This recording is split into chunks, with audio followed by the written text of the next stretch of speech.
second part of our program, we want to thank, we really want to thank our guests for giving later.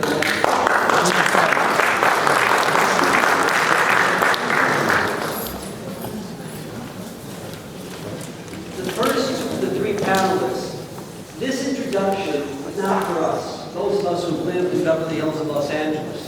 This is for our special guests who come from near and far for the Shabbaton for the convention.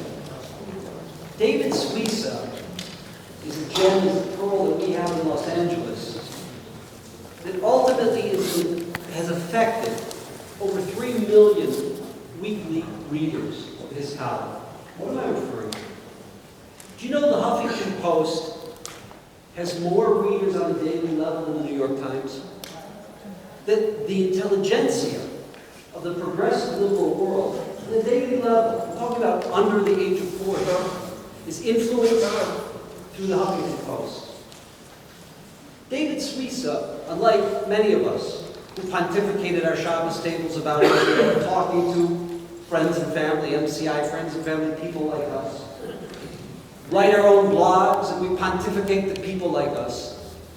David Suissa articulates a vision to people who think diametrically opposed of the way he sees the world. He speaks in their language. He articulates ideas working with their assumptions. And in terms of an influence maker, what he did at Suissa and Miller, which was one of the top 5 advertising marketing firms in the United States, the only outside of Madison Avenue firm that ever attained that level. He's taken that gift, that skill, and he uses it for the Jewish people.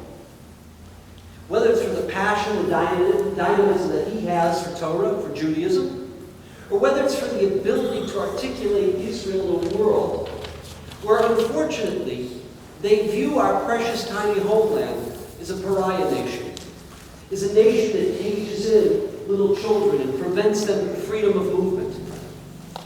He takes where they're at and he articulates it in a way, in such a beautiful, engaging, stimulating way. He's a gift and a treasure of the Jewish people. For those of our guests and those who come for the convention, you're in for a real treat.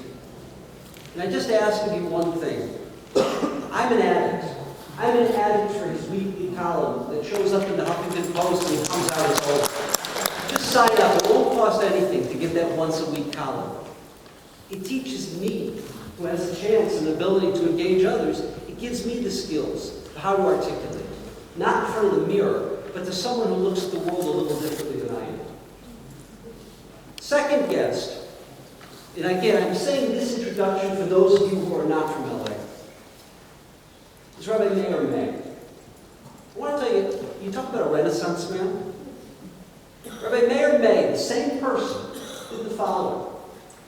He is the mentor, the personal spiritual guide, as well as a visionary to writers, producers, to actors, to actresses, to tycoons, to people who run Fortune 100 corporations. They look up to him, they respect him, they turn to him for spiritual guidance, and they partner with Rabbi May and his 2 partners, Rabbi Cooper and Rabbi Heyer, in the great endeavor of the Wiesenthal Institute.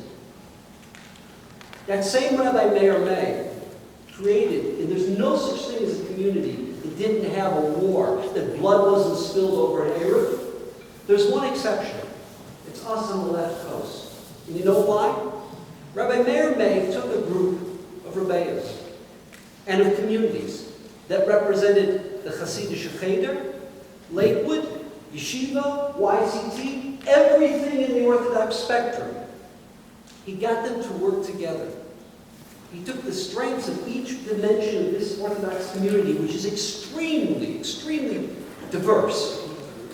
And he got them all to pull together. All to work together to create an Arab that is a world-class Arab and that is respected, even by those who don't hold from it. He has this great, great gift politically of being able to engage people, to speak to people, and to attract them with the warmth and the beauty of Judaism. And to those from Los Angeles, our third special guest is Rabbi Ilan Feldman. Rabbi Ilan Feldman, over the course of the last number of decades, what he has done in Atlanta, and it's one thing to be a startup, but how many startups become Nokia? Not many. Rabbi Ilan Feldman has done that with the Orthodox community in Atlanta. He had the source of a great, great father, Rabbi Emanuel Feldman. But he took that institution, he built a kollel, he expanded Orthodoxy into new territories that had never, forget that there were no Orthodox, there were no Jews there. He is the pillar, the anchor of Judaism in Atlanta. He's a man who has a place for everyone, from no observance to extreme observance, from no background to significant background. And he's a place that has, it's a mega shul, that everyone feels comfortable, that they can find a minyan, they can find a social group where they can fit in. And he doesn't water down Judaism. He articulates it in a very serious way. He's revered not only by Jews in Atlanta, but by the Lutherans, the Methodists, the Baptists, the Catholic communities. And he's respected throughout the length and breadth of the South. He's really the Arisha B'Chabura, the pillar of Orthodox Judaism. And it's a great honor to have him joining us for the first time, God willing, many more of OU Western Torah conventions. Rabbi Schefter really kicked this off for us. He gave us what not only to think about, but what to feel about. Now we have a panel of 3 superstars, 2 of our own, and a special guest from the land of the South, from the land of the Confederacy, to join us in an amazing panel. We're going to start with